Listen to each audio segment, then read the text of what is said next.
the nation. When he was murdered, his death struck a chord with many.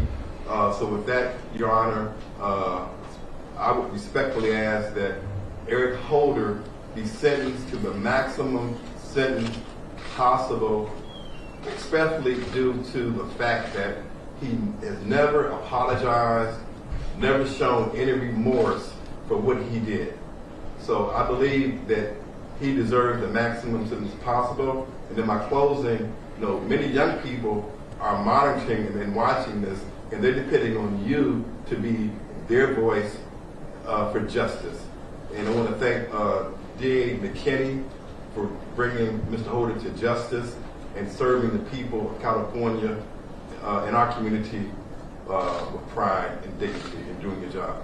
Thank you, Your Honor. Thank you, sir. Next, Your Honor, is Mr. Herman Douglas. Mr. Douglas? Herman Douglas, H-E-R-M-A-N, Douglas, D-O-U-G-L-A-S. I work for NIPSEY. NIPSEY is my friend. He was like a son. He was like a dad. Our community right now, we lost everything. Everything we worked for, one person took that person out of our community. Thousands of jobs we don't have no more. Homies don't have nothing to do. They backsliding. They robbing people now. We had stuff to do. Now they don't have nothing to do. All our stores are closed down. We were relying on jobs. The whole community relied on them and the team that we had down there. Now the team is not down there. Memphis is not down there. The whole community is affected. All of our stores are closed. We have nowhere to go. We can't go to Rouse to get no food. The only thing that we have is that shopping center. That shopping center is closed down now. Tourists are coming by there, can't even take pictures no more. Everything we built got tore down. One man's mistake, one man's action messed up a whole community. Our whole community is suffering to this day. These kids don't have nowhere to go. They have nothing to do. They have nothing to look up to no more. And the world still wants to know why. That we want to know why would somebody do that to a person that was leading the whole community? Why? We want to know why. That's all we want to know is why. We will possess a person to take a person out of our community that was so powerful. So many people depended on that person. Nobody depended on this other person. Everybody depended on this one person in our communities. And they want mercy from this guy. Where was the mercy when he was kicking Nipsey on the ground? Where was that mercy at?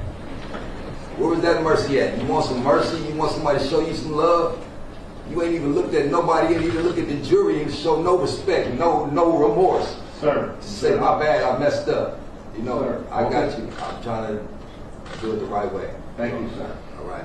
But there's been no remorse from the individual that's on trial.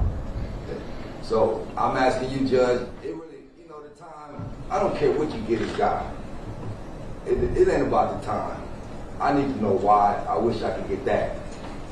His fate is sealed. He took a man's life. His life is getting taken. Simple as that.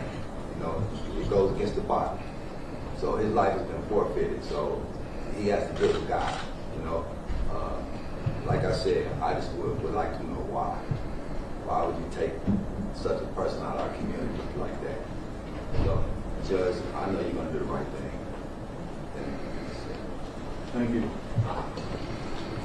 All right, let's proceed with sentencing. Waiver random for judgment? Your Honor, we'd like to... I'm going to give you that opportunity. Yes. All right, is there any legal cause why judgment should not be pronounced? Yes, Your Honor. We would like to present the court with mitigation.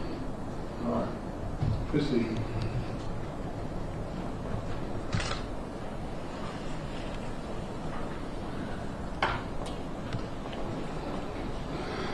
Your Honor, this is a letter from Eric Holder Sr.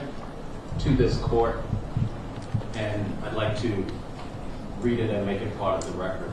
Very well.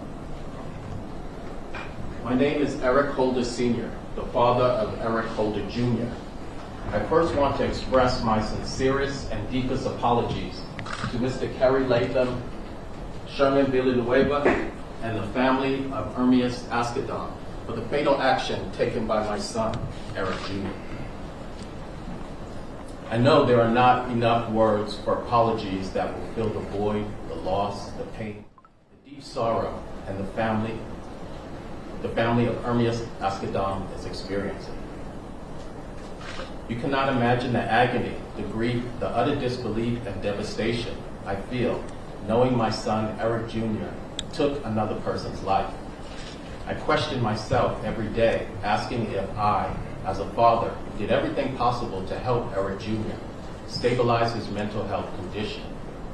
At no time since Eric Jr.'s diagnosis was there ever an indication that he was violent.